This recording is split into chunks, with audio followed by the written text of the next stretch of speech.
If you're service connected for anything, a bad back, a bum knee, PTSD, hypertension, sleep apnea, literally anything, you're probably entitled to more than what you're already getting. And that's not hype, that is just math. And here's what nobody explains. Your primary conditions cause other conditions. Your back causes leg pain. Your PTSD causes sleep problems. Your blood pressure medications cause gout. Your chronic pain causes depression. These are all called secondary conditions, and they are rateable separately from one another on top of your primary rating. But most veterans don't file for them because nobody ever told them that they could, or they didn't know how to prove the connection. I can't tell you how many veterans I have talked to who came in with one service-connected condition and left realizing they qualified for 5. That is not me being generous. That is just me understanding how conditions connect. And today I'm showing you exactly how to file for secondary conditions, step by step, what forms, what evidence, and what to say. I am an actual doctor, a former C&P examiner, and I know what makes these claims get approved and what gets them denied. So stop leaving money on the table. Now let's dive into it, and I want to start with the basics. What is a secondary condition? A secondary condition is just a disability that was either caused by or aggravated by an already service-connected condition. You didn't get it directly from your military service. You got it because of something you got from your military service. So let me give you some examples. Say you have a service-connected back injury. That back injury causes you to now walk differently. You limp, you compensate, and over time, that compensation damages your hip. Your hip condition is now secondary to your back condition. Say you have service-connected PTSD. The PTSD causes sleep problems. You can't sleep anymore, you have nightmares, you develop sleep apnea or insomnia. That sleep condition is now secondary to your PTSD. Or let's say you have service-connected high blood pressure, hypertension. Your doctor puts you on a diuretic, a water pill. That medication then causes gout. Well, now your gout is secondary to your hypertension treatment. Here is the key insight. The VA doesn't just compensate you for what happened in military service. They compensate you for the ripple effects of what happened in service. So one injury can lead to 5 conditions. One medication can cause 3 side effects. One mental health diagnosis can trigger multiple related issues. So if you're only rated for your primary condition, you're probably missing secondary conditions that are right in front of you. So let me tell you where this comes from legally. So secondary service connection is established under CFR 38. That's the regulation that says you can be compensated for disabilities that are proximately due to or aggravated by a service-connected condition. Now there are 2 pathways here, right? Pathway 1 is caused by. That means the secondary condition that you're claiming was caused by your already service-connected condition. It did not exist before, meaning your primary condition created it. The example here is, say you didn't have radiculopathy or that nerve shooting pain down your legs before your back injury, but now the back injury has caused nerve compression. Now you have radiculopathy. It was caused by your back. Pathway number 2 is the aggravated by pathway. So that is where your secondary condition, the one you're claiming, existed before, but your service-connected condition has made it worse beyond its natural progression. So the example here is, say you had mild anxiety before your military service, and your service-connected chronic pain made that anxiety significantly worse. That means the anxiety was aggravated by your pain. Both pathways work. If your condition was caused by or aggravated by your service-connected disability, you can file. This opens up a lot of possibilities for veterans who think they have nothing else to claim. So let me give you the magic phrase. When you file for a secondary condition, you need to use specific language. This is what the VA is looking for. It would be something like, your secondary condition was caused by or aggravated by the primary service-connected condition. That is it. That's the phrase that triggers CFR 38. So let me show you some examples. Like, my radiculopathy was caused by my service-connected lumbar spine condition, or my depression was caused by my service-connected chronic pain, or my gout was caused by the diuretic medication I take for my service-connected hypertension, or my sleep apnea was aggravated by my service-connected PTSD. When you fill out your claim forms, use this language in your personal statement. Use this language in your Nexus letter request. Use this language. Don't be vague. Don't say related to or associated with. Say caused by or aggravated by. That is the language that the rater is looking for. And so you want to just give it to them that way. All right, now I want to give you a list of common secondary conditions. This is not exhaustive or extensive, but these are connections I see all the time, the highest ones, all right? So if you have a back condition, think about radiculopathy, that nerve pain down your legs, hip problems from gait compensation, opposite knee problems from favoring one leg, or sciatica. If you have a knee condition, think about the opposite knee problems from compensation, hip problems or back problems from altered gait, or even ankle problems. Now, mental health secondaries. If you have PTSD, think about depression, anxiety, sleep disorders, erectile dysfunction, substance abuse disorders. If you have chronic pain from any condition, think about depression, anxiety, sleep problems. Now, medications. If you take diuretics, those water pills for high blood pressure, think about gout, erectile dysfunction, electrolyte imbalances. Now, if you take NSAIDs, which are common, Motrin, ibuprofen, naproxen for pain, think about things like GERD, which is acid reflux, stomach ulcers, and kidney problems. If you take psychiatric medications, think about the weight gain that can cause, that can lead to obesity and other secondary conditions.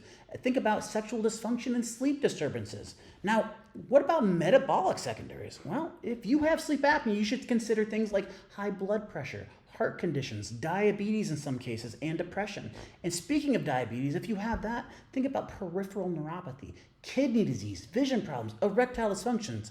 Just the point here is look at your primary conditions. Look at all the medications you take for those conditions, and look at what else is going on with your body. The connections are there. You just need to identify them first. So let me tell you about a veteran I worked with called James, all right? So James came to me rated at 40% for his back, a lumbar strain from an injury during one of his deployments. He had been at 40% for 7 years, and he told me, hey doc, I think this is all I can get. It's just my back. So I asked him some questions. Hey James, does your back pain go down into your legs? Yeah, both legs, especially the left one, numbness, tingling, and burning. Well, that's radiculopathy in both legs, two separate secondary conditions. And I asked him, do you take any pain medications? And he said, yeah, I've been taking ibuprofen and Motrin every day for years. My stomach is wrecked. That's GERD, secondary to NSAID use for a service-connected condition. Then I asked, hey, how's your mood? Do you feel depressed ever? And he would say, yeah, honestly, I do. Living with this pain every day, it wears on you. I don't do anything that I used to enjoy doing. I am irritable and my marriage is now struggling. Well, that's depression, secondary to chronic pain. And then I ask, hey, do you got any sleep problems? And he would tell me I wake up constantly because of the pain. I haven't had a good night's sleep in years. That is a sleep disorder secondary to chronic pain. So the outcome here, James came in thinking he had one condition, and he left for filing for 5 conditions. He filed for radiculopathy in the left leg, radiculopathy in the right leg, GERD, depression, and sleep disorder. He went from a 40% rating to a 90% combined rating. James was not unique. His situation is very common. The connections were obvious once someone with medical knowledge just looked at the full picture and described them to him. And that is what I do and what we do every day. Now, quick pause. If you are like James and you think you might have secondary conditions that you haven't claimed, we can help. We offer claims roadmap services where we actually review your records and identify every primary and secondary condition you should be filing for. If you're interested, the link's in the description below. Now let me show you exactly how to file. So I want to walk you through the filing process step by step. Step 1 is make sure your primary condition is already service connected. You can't file a secondary claim if the primary condition is not rated yet. Now, if you're filing for radiculopathy secondary to your back, your back needs to be service connected first. If it's not, file for the primary condition first, or file them at the same time, but make it clear which is primary and which is secondary. Step 2 is get a current diagnosis for your claimed secondary condition. You need a medical provider to diagnose the condition that you're claiming. My leg hurts is not a claim, but I have radiculopathy is a claim. Just go to your medical provider, get examined, get the diagnosis documented in your medical records. Step 3, establish the connection with a Nexus letter. This is the most important piece for a lot of people, especially in secondary claims. A Nexus letter is a medical opinion that connects your secondary condition to your primary condition. And it should say, it is at least as likely as not that your secondary condition was caused by or aggravated by your service-connected primary condition. So a good Nexus letter includes your diagnosis, your service-connected condition, the mechanism, which is how the primary condition caused or aggravated the secondary condition, a statement using at least as likely as not, and the provider's credentials. All right, now step 4, write your personal statement. You can do this on VA form 21-4138, or you can just simply use a written statement, but it has to be in your own words, and you need to explain when the secondary condition started, how it relates to your primary condition, and how it affects your daily life. And use the magic phrase, my secondary condition was caused by or aggravated by my service-connected primary condition. Step 5, file using VA form 21-526EZ. This is the standard disability compensation form. In the section for conditions, just list your secondary condition and note that it's secondary to your already rated condition. So for example, you would say radiculopathy, left lower extremity, secondary to service-connected lumbar spine disability. Just be specific and name the primary condition you're connecting it to. Now, step 6, submit your evidence package. So this whole package would include that completed 21-526EZ form, your Nexus letter, your personal statement, any medical records showing the diagnosis, and any buddy or family statements, which are optional but very helpful. Now, after you submit your claim, you're likely going to get scheduled for a C&P exam. Now, at that exam, you got to be clear about the connection. Explain how your primary condition led to your secondary condition. Don't just say they are related to one another. Explain the mechanism, like my back injury changed how I walk. I favor my right side. Over the years, that has damaged my left hip. That's a mechanism, and that is what they need to hear. So let me break down the evidence you need. So required evidence. 1, you need a current diagnosis. Medical records showing you have the condition that you are claiming. 2, a Nexus letter, a medical opinion connecting the secondary condition to your primary service-connected condition. 3, documentation of your primary condition. Proof that your primary condition is already service-connected. Your rating decision letter works here, okay? Now here are some helpful but optional things. A personal statement, which is a letter of your own explanation of how the conditions are connected and how they affect you. Buddy statements. These are statements from people who've observed your symptoms and limitations. Treatment records, which are records showing ongoing treatment for both conditions. Medication lists, especially important if you're claiming a condition secondary to medication side effects. Now, then remember, the Nexus is key. The Nexus letter is typically one of the most important pieces. Without a medical opinion connecting the conditions together, the VA will likely deny your claim or give you a C&P exam where the examiner may or may not make the connection for you. So you don't really want to leave this to chance. So I always recommend consider getting a strong Nexus letter. So let me tell you the common mistakes veterans make with secondary claims. Mistake number 1 is not specifying it's a secondary claim. When you file, you need to be clear that this is a secondary claim. Don't just list the condition. You need to say secondary to your primary condition.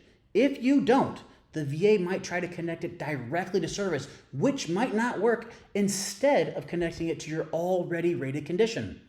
Mistake number 2, filing without a Nexus letter. I see this constantly. Veterans think, it's obvious that their leg pain is from their back. They file without a Nexus letter, the C&P examiner doesn't make the connection, and they get denied.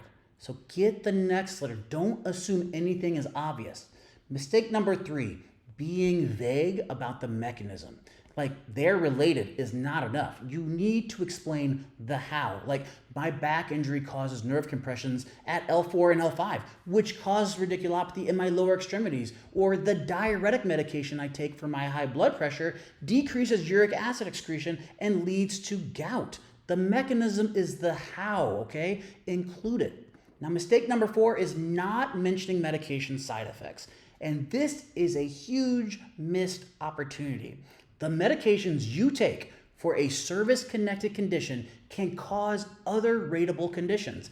NSAIDs cause GI problems. Diuretics cause gout. Psychiatric medications cause weight gain and sexual dysfunction. Just look at your medication list. What side effects are you experiencing? Because those might be secondary claims. Now, advice time. 3 pieces of advice for filing secondary claims. Number 1, look at every primary condition and ask, what else has this caused?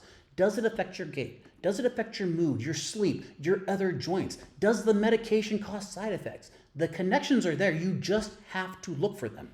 Now, advice number 2, consider getting a Nexus letter. Don't skip this. A Nexus letter from a medical professional who understands both medicine and VA claims is the single best thing you can do for your secondary claim. It takes the guesswork out of it for you. It gives the VA exactly what they need. And advice number 3, use the magic phrase, caused by or aggravated by. Say it in your personal statement, make sure it's in your Nexus letter, use it at your C&P exam. This is the language of CFR 38, so you need to use it. Now, quick summary.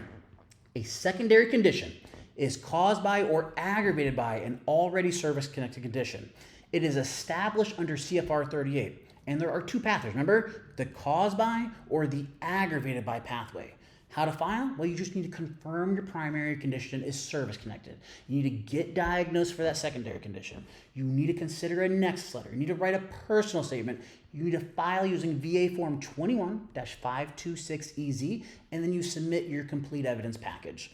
Now, the evidence you need is a current diagnosis, considered Nexus letter, documentation of your primary condition, and a personal statement. And remember the key, use the magic phrase, caused by or aggravated by, and explain the mechanism and be very, very specific. Now here's what I want you to think about. We just talked about how to file secondary claims and add more conditions to your rating. But here's the question. Do you understand how those ratings actually combine? Because here's the thing, 50% plus 50% does not equal 100% in VA math. If you add a secondary condition and your rating doesn't increase as much as you expected, it's not because the VA is cheating you. It's because the VA uses a completely different math system than what you learned in school. Understanding VA math will help you set realistic expectations and plan your claim strategically. Now, I made a video explaining exactly how VA combined ratings work in plain English, simple to understand. Watch that next, the link's in the description below. Now look, secondary conditions are where most veterans will leave the most money on the table. If you're already service connected, the hard part is done. Now it's about identifying the ripple effects, the conditions that your primary conditions have caused or made worse. One back injury can turn into 5 rated conditions. One mental health diagnosis can trigger 3 secondary claims. The connections are there. You just have to find and see them. I am Dr. Marshall Barr, an Army Ranger, Special Operations Combat Medic, actual doctor, and former C&P examiner. Now you know how to file for secondary conditions. Go get what you've earned. I'll see you in the next video, and until next time, stay mission ready.